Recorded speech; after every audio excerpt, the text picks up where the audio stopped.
الحمدللہ رب العالمین والصلاة والسلام علی سید الانبیاء والمرسلین وعلی آلہ واصحابہ اجمعین، اما بعد فاعوذ باللہ من الشیطان الرجیم، بسم اللہ الرحمن الرحیم۔ قل یا اہل الکتاب تعالوا الی کلمۃ سواء بیننا وبینکم الا نعبد الا اللہ ولا نشرک بہ شیئا ولا يتخذ بعضنا بعضا اربابا من دون اللہ فإن تولوا فقولوا اشهدوا بأننا مسلمون۔ صدق اللہ مولانا العظیم۔ محترم مسلمان بھائیوں، اللہ جل مجدہ کا احسان ہے جس کی توفیق و عنایت سے آج کے اس پرفتن دور کے اندر ہم سب دنیا کی رنگینیوں سے منہ موڑ کر اور کچھ وقت نکال کر اللہ کی بارگاہ میں حاضر ہوئے۔ اللہ جل مجدہ ہم سب کا یہاں آنا، بیٹھنا، بولنا، سننا اپنی بارگاہ میں منظور و مقبول فرمائے۔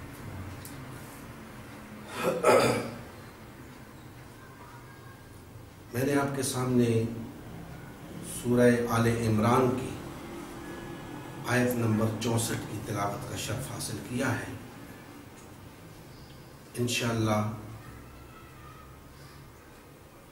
انتہائی مختصر وقت کے اندر اس آیت مبارکہ کے حوالے سے اپنا پیغام آپ بھائیوں تک پہنچاؤں گا۔ اس سے پہلے کہ میں باقاعدہ اپنی گفتگو کا آغاز کروں، چاہتا ہوں کہ آپ احباب یہاں آئے ہیں تو یہاں سے کچھ لے کر جائیں۔ اگر ہم آپ کو یہاں کوئی واضح پیغام نہ دے سکیں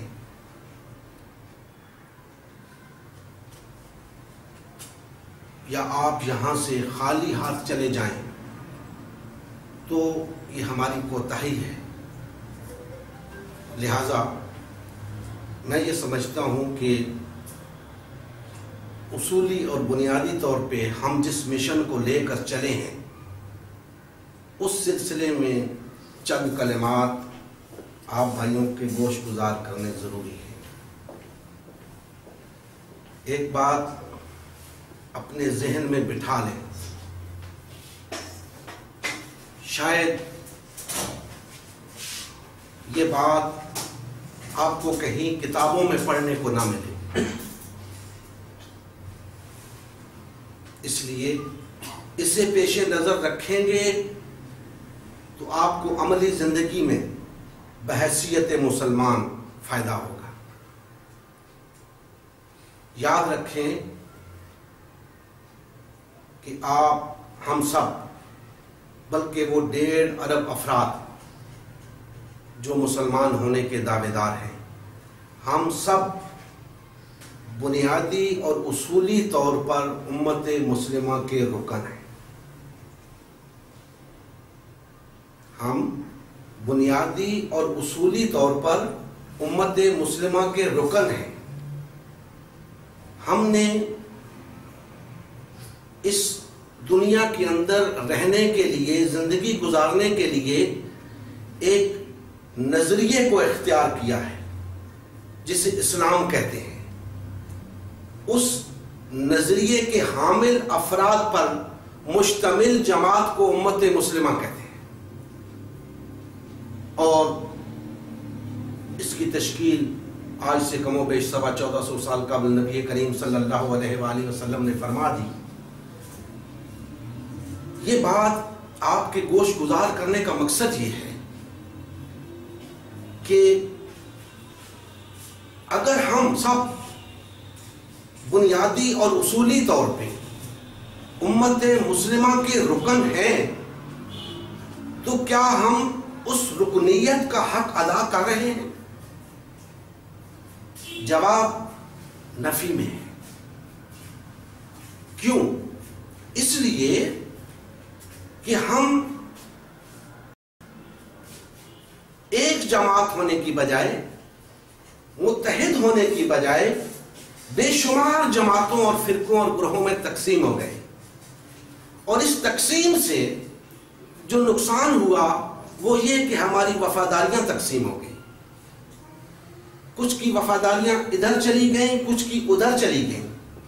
جو وفاداریاں امت مسلمہ کے ساتھ ہونی چاہیے تھیں وہ وفاداریاں اپنے جیسے انسانوں کے ساتھ چلی گئیں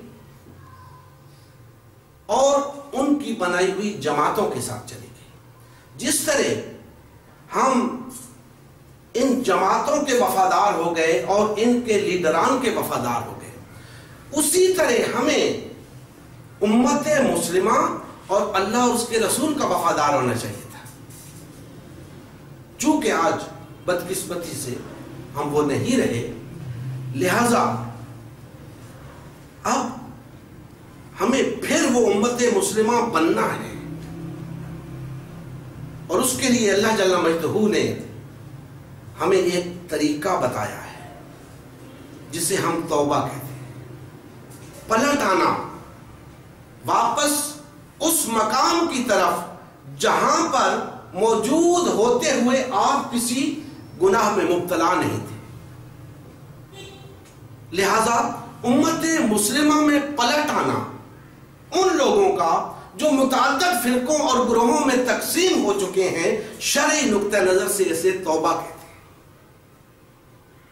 تو آج تمام کلمہ گو بھائیوں کو اللہ کی بارگاہ میں توبہ کرنے کی ضرورت ہے، اور اس کا طریقہ میں نے آپ کے سامنے عرض کر دیا کہ ہمیں پلٹنا ہے اللہ اور اس کے رسول کی طرف، اپنے جیسے انسانوں کی وفاداریاں ترک کر کے اللہ اور اس کے رسول کی وفاداری کی طرف لوٹنا ہے، اپنے جیسے انسانوں کی بنائی ہوئی جماعتوں کو چھوڑ کر اللہ اور اس کے رسول کی جماعت کی طرف واپس آنا ہے۔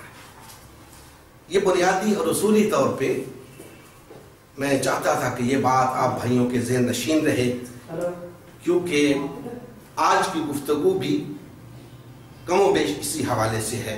اللہ جل مجدہ نے ارشاد فرمایا، اے میرے حبیب صلی اللہ علیہ وآلہ وسلم فرما دیجئے، اے اہل کتاب، او اس کلمے کی طرف جو تمہارے اور ہمارے درمیان یکساں ہے، او اس بات کی طرف جو تمہارے اور ہمارے درمیان یکساں تسلیم کی گئی ہے، وہ یہ کہ ہم اللہ کے سوا کسی کی عبادت نہ کریں، اللہ کے ساتھ کسی کو شریک نہ کریں، اور اپنے میں سے کسی کو رب نہ بنائیں۔ یہ تین جملے ہیں اس آیت مبارکہ کے اندر، اللہ جل مجدہ نے اسے ایک کلمہ قرار دیا ہے کہ او اس کلمے کی طرف جو تمہارے اور ہمارے درمیان یکساں تسلیم کیا گیا ہے۔ باتیں تین ہیں، اللہ جل مجدہ اسے ایک کلمہ فرما رہے ہیں، تو ثابت ہوا کہ ان تین باتوں کے اندر ایسا ربط ہے کہ دراصل بات ایک ہی ہے۔ کون سی تین باتیں؟ جو بھی میں نے عرض کی کہ اللہ کے سوا کسی کی عبادت نہیں کریں گے، اللہ کے ساتھ کسی کو شریک نہیں کریں گے، اور اپنے میں سے کسی کو رب نہیں بنائیں گے۔ اور اس کے بعد اللہ جل مجدہ نے فرمایا کہ اے میرے حبیب، اگر یہ لوگ جنہیں آپ دعوت دے رہے ہیں، جن تک دعوت حق آپ پہنچا رہے ہیں، اگر یہ اس دعوت حق سے، اس کو قبول کرنے سے انکار کریں یا منہ موڑیں، تو ان سے کہہ دیجئے کہ تم گواہ رہنا ہم مسلم ہیں، تم گواہ رہنا کہ ہم مسلم ہیں۔ دوستان محترم، آج کم و بیش تمام مسلمان بھائی فرقہ واریت کا شکار ہو چکے ہیں، پارٹی بازی کا شکار ہو چکے ہیں۔ اگر یہود اور نصارہ اور مسلمانوں کے درمیان وحدت کے قیام کے لیے اللہ جل مجدہ نے ایک قاعدہ اور ایک کلیہ ہمیں عطا کیا ہے، تو کیا ہم وہ لوگ جو سب کے سب مسلمان ہونے کے دعوے دار ہیں، کیا ہمارے درمیان وحدت پیدا ہونے کا کوئی امکان نہیں؟ ضرور ہے۔ ان کے درمیان تو اللہ جل مجدہ نے فرمایا کہ یہ بات تمہارے اور ہمارے درمیان مشترک ہے۔ آج آپ دیکھیں کہ ہم مذہبی اور سیاسی لحاظ سے لاتعداد ٹکڑوں میں تقسیم ہو چکے ہیں، اس کے باوجود ہمارے مشترکات بہت زیادہ ہیں، بہت زیادہ ہیں۔ لیکن ایک نقطے کی بات آپ کے سامنے عرض کروں کہ اللہ جل مجدہ نے یہ جو کلمہ بیان فرمایا، یہ جو بات بیان فرمائی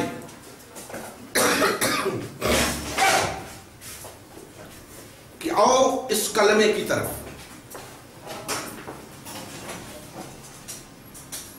کیا کہ ہم اللہ کے سوا کسی کی عبادت نہ کریں، اللہ کے ساتھ کسی کو شریک نہ بنائیں اور اپنے میں سے کسی کو رب نہ بنائیں۔ یہ وہ کلمہ ہے جو پورے کے پورے دین کو محیط ہے، اس کے سوا دین کچھ نہیں، اس کے سوا دین کچھ نہیں۔ دین سراسر اللہ کی عبادت کا نام ہے، اور اللہ جل مجدہ نے یہاں فرما دیا کہ چونکہ یہ بات تمہارے اور ہمارے درمیان مشترک ہے، لہذا آؤ اس پر اکٹھے ہو جائیں۔ دوستان محترم، اگر یہ بات نبی کریم صلی اللہ علیہ وآلہ وسلم کے توسط سے یہود اور نصارہ سے کہی جا سکتی ہے کہ آؤ ہمارے درمیان یہ چیز مشترک ہے، اس پر اکٹھے ہو جائیں، وحدت اختیار کر لیں، تو یہ بات سنی، شیعہ، بریلوی، دیوبندی، اہل حدیث، اہل قرآن، ان کے لیے کیوں نہیں کہی جا سکتی؟ کیا ان کے درمیان یہ بات مشترک نہیں؟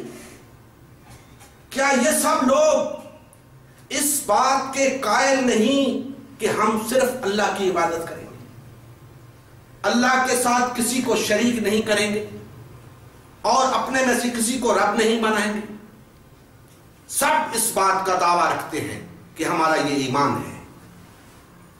دوستان محترم، اگر یہ ہمارا ایمان ہے، 1.5 ارب کلمہ گو افراد کا یہ ایمان ہے، تو انہیں اس بات پہ متحد ہو جانا چاہیے۔ کیوں؟ اس لیے کہ اس کے سوا دین کچھ ہے ہی نہیں۔ دین سارے کا سارا یہی ہے کہ ہم اللہ کی عبادت کریں گے۔ اللہ جل مجدہ نے ارشاد فرمایا، وَمَا خَلَقْتُ الْجِنَّ وَالْإِنسَ إِلَّا لِيَعْبُدُونِ، میں نے جنوں اور انسانوں کو اور کسی کام کے لیے پیدا ہی نہیں کیا سوائے اس کے کہ وہ میری عبادت کریں، اور ہمارا کوئی کام نہیں اس دنیا کے اندر سوائے اللہ کی عبادت کے۔ تو گویا دین سارے کا سارا اللہ کی عبادت کا دوسرا نام ہے۔ تو جب اللہ کی عبادت ہمارے درمیان مشترک ہے، ہمیں ایک دوسرے سے کوئی اختلاف نہیں اللہ کی عبادت پر، تو آؤ اللہ کی عبادت پر اکٹھے ہو جائیں۔ اب دوستان محترم، میں نے جیسے پہلے عرض کیا کہ اللہ جل مجدہ نے اسے ایک کلمہ قرار دیا کہ اے اہل کتاب آؤ اس کلمہ کی طرف جو ہمارے اور تمہارے درمیان یکساں ہے، لیکن باتیں آگے 3 بیان فرمائی۔ پہلی بات بیان فرمائی کہ ہم اللہ کے سوا کسی کی عبادت نہ کریں۔ یہ وہ بات ہے جو ہر اہل کتاب کہہ سکتا تھا یا کہہ سکتا ہے، اور ہر کلمہ گو کہہ سکتا ہے۔ اس کی وجہ کیا ہے؟ کیونکہ اگر وہ اس بات سے انکار کرے تو کفر ہو جاتا ہے، وہ کفر کر بیٹھتا ہے۔ اگر وہ کہے کہ میں اللہ کی عبادت نہیں کرتا، کسی اور کی کروں گا، تو یہ کفر ہے۔ لہذا یہ بات سب لوگ ببانگ دہل کہنے کو تیار ہیں۔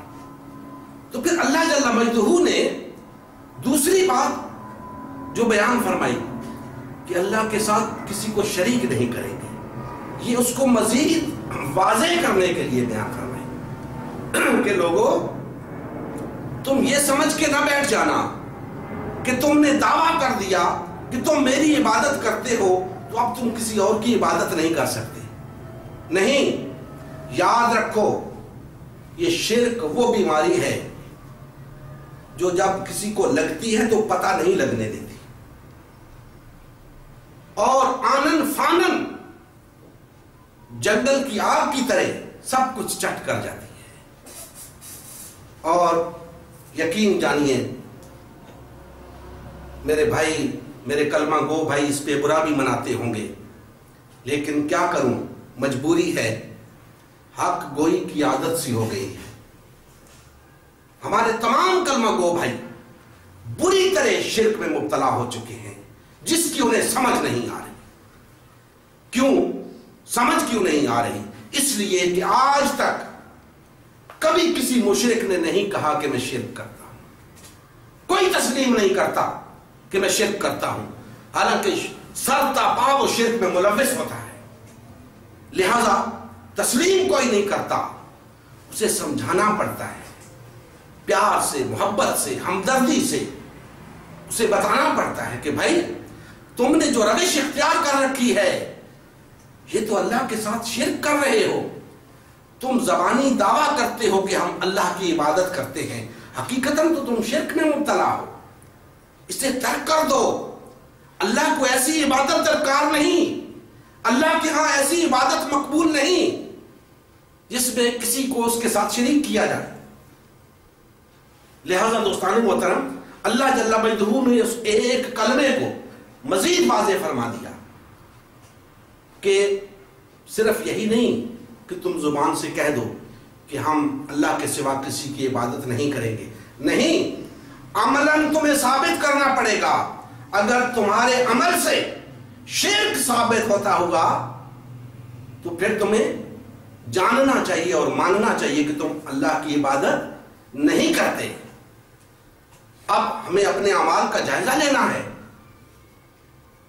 کہ آیا ہم سے مشرکانہ اعمال تو سرزد نہیں ہو رہے، تاکہ ہمیں پتہ چلے کہ ہم صرف اللہ کی عبادت کرتے ہیں یا اس کے ساتھ کسی کو شریک ٹھہرا رہے ہیں۔ پھر دوستان محترم، اسی کلمے کو اللہ جل مجدہ نے مزید واضح فرمایا کہ ہم اپنے میں سے کسی کو رب نہیں بنائیں گے۔ دوستان محترم، یہ اتنا اہم نکتہ ہے، یہ اتنا اہم نکتہ ہے کہ آج خصوصاً آج اس کو سمجھنے کی بہت ضرورت ہے۔ اللہ جل مجدہ فرما رہے ہیں کہ میری عبادت کرنے کا جو تم دعویٰ رکھتے ہو اور پھر اس میں میرے ساتھ کسی کو شریک نہ کرنے کا دعویٰ رکھتے ہو، اب ذرا بتاؤ کہیں ایسا تو نہیں کہ تم نے اپنے میں سے ایک دوسرے کو رب بنا رکھا ہو؟ تو ہم کہتے ہیں نہیں اللہ پاک، ہم نے ایک دوسرے کو رب نہیں بنا رکھا۔ تو اللہ جل مجدہ فرماتے ہیں ذرا ادھر ادھر نظر دوڑا کے دیکھو کتنی شخصیات ہیں جن کی تم پرستش میں لگے ہوئے ہو. یہ شخصیت پرستی، یہ آپس میں ایک دوسرے کو رب بنانا ہے. آج مسلمان بری طرح اس شخصیت پرستی میں مبتلا ہو چکے ہیں. جس کا جی چاہتا ہے وہ چند لوگوں کو اکٹھا کر کے اپنا جتھا بنا کے الگ ہو جاتا ہے اور لوگ اس کی پوجا میں لگ جاتے ہیں، اس کی اطاعت میں لگ جاتے ہیں. آج یہ شخصیت پرستی کیا مذہبی لحاظ سے، کیا سیاسی لحاظ سے مسلمانوں کی رگو پے میں سرایت کر چکی ہے. اور دوستان محترم، یہ اسی ایک کلمے کی وضاحت ہو رہی ہے جو مشترک قرار دیا گیا. اب میں آپ کے سامنے یہ عرض کرتا ہوں کہ یہ دعوت اہل کتاب کے سامنے کیوں رکھی گئی تھی. نبی کریم صلی اللہ علیہ وآلہ وسلم نے یہ دعوت اہل کتاب کے سامنے کیوں رکھی تھی؟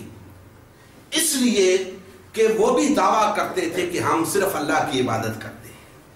ان کا بھی دعویٰ تھا کہ ہم اللہ کے ساتھ کسی کو شریک نہیں کرتے، اور ان کا بھی دعویٰ تھا کہ ہم اپنے میں سے کسی کو رب نہیں بناتے. حالانکہ وہ صرف اللہ کی عبادت نہیں کرتے تھے، وہ اللہ کے ساتھ شریک ٹھہراتے تھے، اور انہوں نے اپنے احبار اور رہبان کو رب بنا رکھا تھا، اپنے مشائخ کو، اپنے مذہبی پیشواؤں کو، اپنے سیاسی رہنماؤں کو اپنا رب بنا رکھا تھا. تو اللہ جل مجدہ نے ایک ایسا لگا بندہ کلیہ انہیں دے دیا کہ اگر تم اپنے دعوے میں سچے ہو تو یہ کر کے دکھاؤ.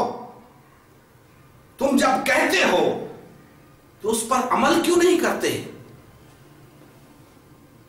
اور اگر وہ اس پر عمل کرتے، آپ یقین جانیے یہود، نصارہ اور مسلم اکٹھے ہو جاتے، ایک جماعت بن جاتے، ایک وحدت بن جاتے.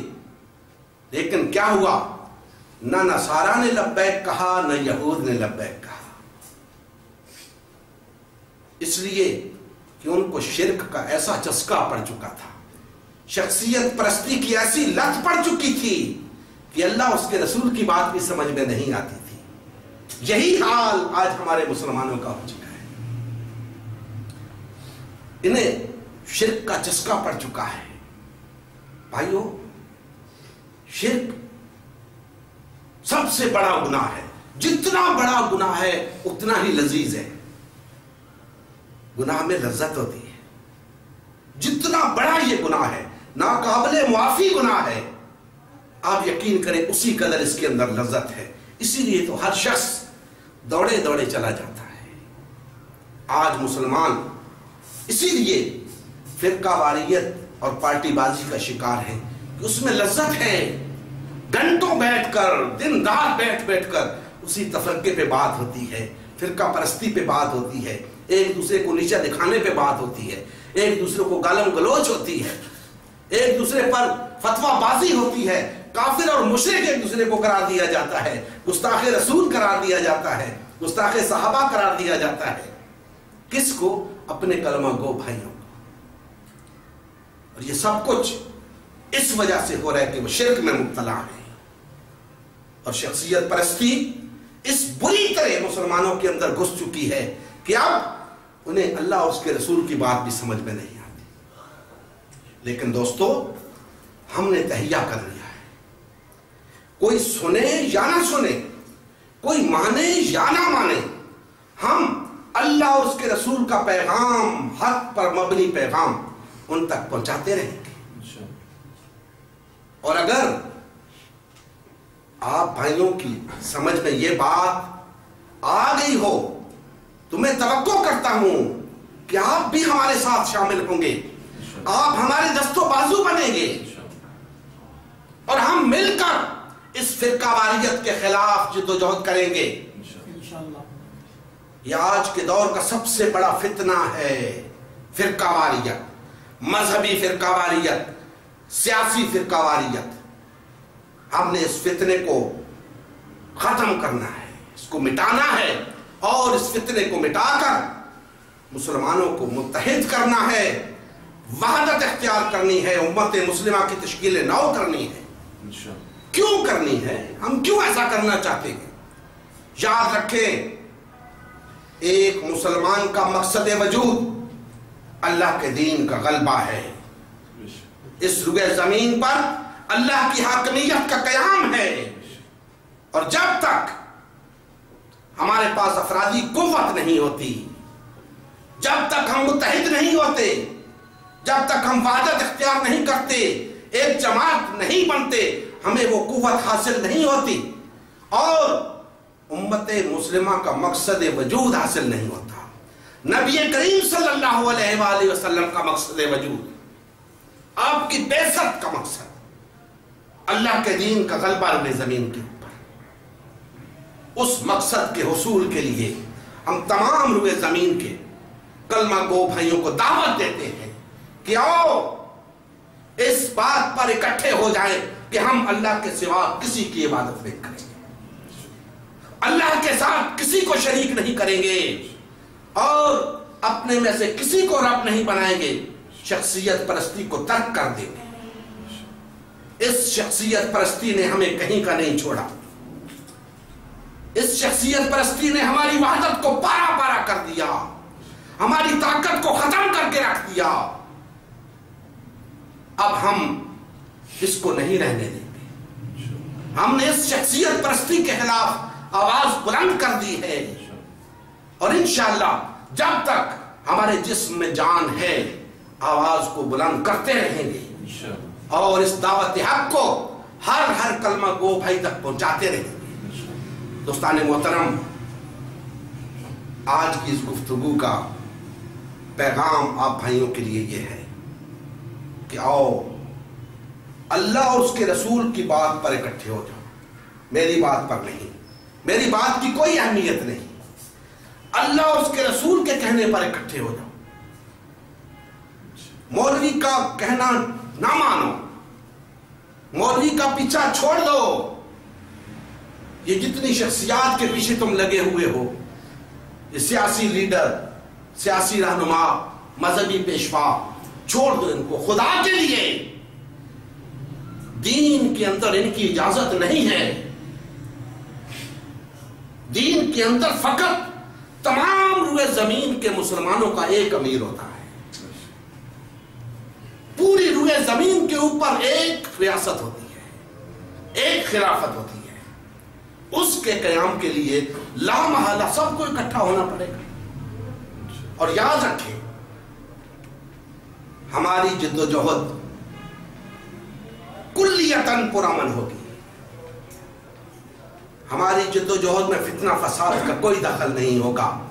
ہم وہ لوگ ہیں جو اپنے خیال سے اپنے راستے تلاش نہیں کرتے، ہم وہ لوگ ہیں جو نبی کریم صلی اللہ علیہ وآلہ وسلم کی سنت مطہرہ کے اوپر چلنے والے ہیں، اور اس کائنات انسانی کا سب سے عظیم، سب سے بڑا انقلاب، سب سے پرامن انقلاب نبی کریم صلی اللہ علیہ وآلہ وسلم نے برپا کیا، اور ہمیں یقین ہے کہ اگر دوبارہ بھی اس انقلاب کو حقیقتاً برپا کرنے کی کوشش کی گئی تو وہ پرامن ہی ہوگا۔